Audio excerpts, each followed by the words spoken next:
Hello YouTube, welcome back to Cads Talks Football, or Talks Cads Football Talks, that's the one. Right, the weekend preview of Man United Burnley. Woohoo! God, too much riding on the line here. I want to talk about Ruben Amorim's press conferences as well quickly because I was done. I was fuming, bro. I'm done with him. And then he talks on the press conference, and then he does that thing again. We chat so well, and I end up feeling kind of like, damn, he's just like us. So quote was, sometimes I hate my players, sometimes I like my players, and you know, paraphrasing here, and basically I will flip out, but it's because I'm an emotional character and that's just who I am. So that's the general gist of that. But it was kind of in the sense of like you almost felt like Ruben Amorim was just like you. He was like, we played well in pre-season, we played well against Arsenal, we played good up until like the last 30 minutes of the Fulham game. Although I would have said maybe the first 15 minutes we played well. And then he said the Grimsby game, pretty much what the hell was that shit. So you can't really argue with the bloke when he almost feels like exactly like you do. The only problem with that is again, you've got to get results on the pitch. So it's all well and good feeling like a fan. Like, how can you play well one week and not the other? It's kind of your job to make sure that that doesn't happen in a sense, But again, like I said, without a manager, those players should have won against Grimsby. So I don't know what happened there. Maybe they just weren't feeling it that day. I don't know.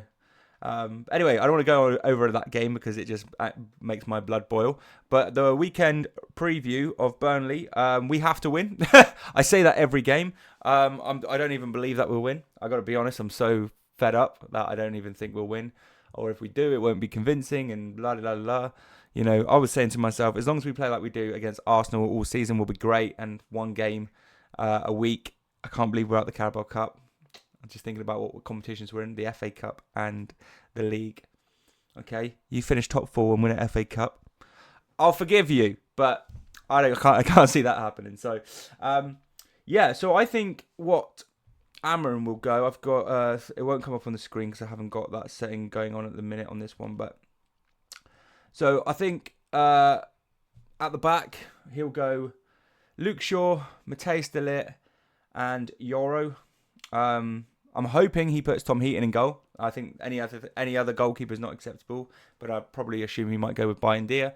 At the left wing back, I would say obviously Dorgu, and right wing back maybe Ahmad, but maybe try Delo. He's a bit too defensive to be honest, but maybe try Delo because Ahmad just looks like he wasn't having none of it last time. So I think Amad Diallo is quite good as a super sub, maybe. I'm starting to think that. That's my feeling. And Mbumo, I think in the right 10, Kuna in the left 10, and you got just Chuck Sesko on there up front.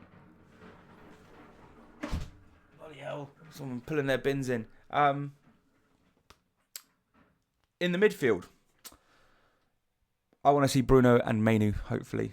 Will Mainoo start? That's the question. I feel like after the whole news that's come out that Mainoo wanted to go out on loan to get minutes for the World Cup, but he didn't want to leave Manchester United indefinitely, just wanted to go out on loan, which I can understand, to be honest with you. The manager did say he's competing for minutes with Bruno Fernandes, which is just how are you supposed to feel? If someone told me that, I'd be like, yeah, cool, because Bruno never gets dropped. He plays every single minute. Despite where he's playing a bad game, that's another mismanagement that I find with Ruben Amorim is that he keeps playing Bruno, and again, keep playing Bruno and the system. The reason why I think the system is flawed the way it is because of the lack of strength in midfield. But if if the two tens play quite deep and build up from there, it's not so bad. But when the tens are super high, and then you're left. But if you bring the two tens and Bumo quite narrow and sit in formation and build that up the pitch, it's not so bad. Whether we'll see that, I'm not too sure how this Burnley's game is going to go. Ideally, a fucking magic pill would be to wake up, see the lineup, and he's got a 4-2-3-1 or a 4-3-3, and just thinks, you know what, I'm going to change it. I'm going to listen to the fans. But being that Ruben Amorim is so stubborn, I can't imagine that's going to happen. But at the end of the day, if his philosophy is to stick to what he sticks to, it might ultimately be his downfall. So, what can you do there, boys and girls? So that's what I think is the lineup. Burnley, I don't really know what to expect with Burnley. I think they've got 1 loss, 1 win. You know, you've got Kyle Walker right back. It's not too bad. I think he's still got some legs on him for his age.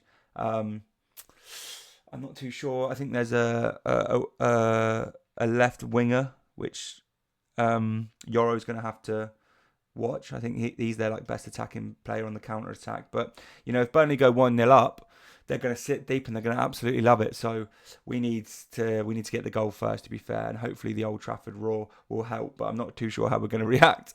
The fans are going to react at the Burnley game because of that poor result against Grimsby. So poor United fans, man. Everyone that goes to Old Trafford is a season ticket holder who's always at the games.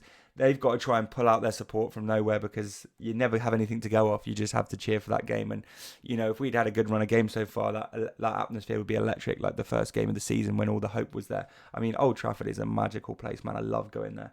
Last game I went to was a 2-1 win towards the end of Ten Hag's era where we beat Brentford 2-1. Garnacho with a late goal, who's now gone to Chelsea. So that's another thing as well. Jesus. We need to get rid of this bomb squad, to be honest. But yeah, that's so. I'm going to call it I'm going to go 3-1. Don't know where I'm pulling that out from my ass, but I'm going to go 3-1. So I'm hoping to see everybody playing as a team.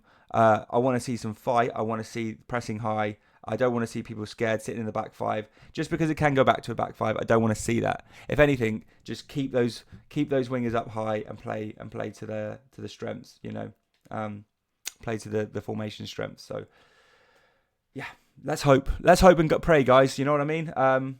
Because I'm at my wither's end. To be honest with you, I can't keep watching shit after shit. You know, and watching rival fans just we're getting licks constantly. So yeah, and every point matters. And if you are going to progress during the season, then you want to take some points from Burnley and things like that. So because we've got Chelsea and Man City after the international break, I believe. So we don't have the points to play with, especially in our situation. So every point matters, and I want to still believe that we can get top 6. That'd be nice.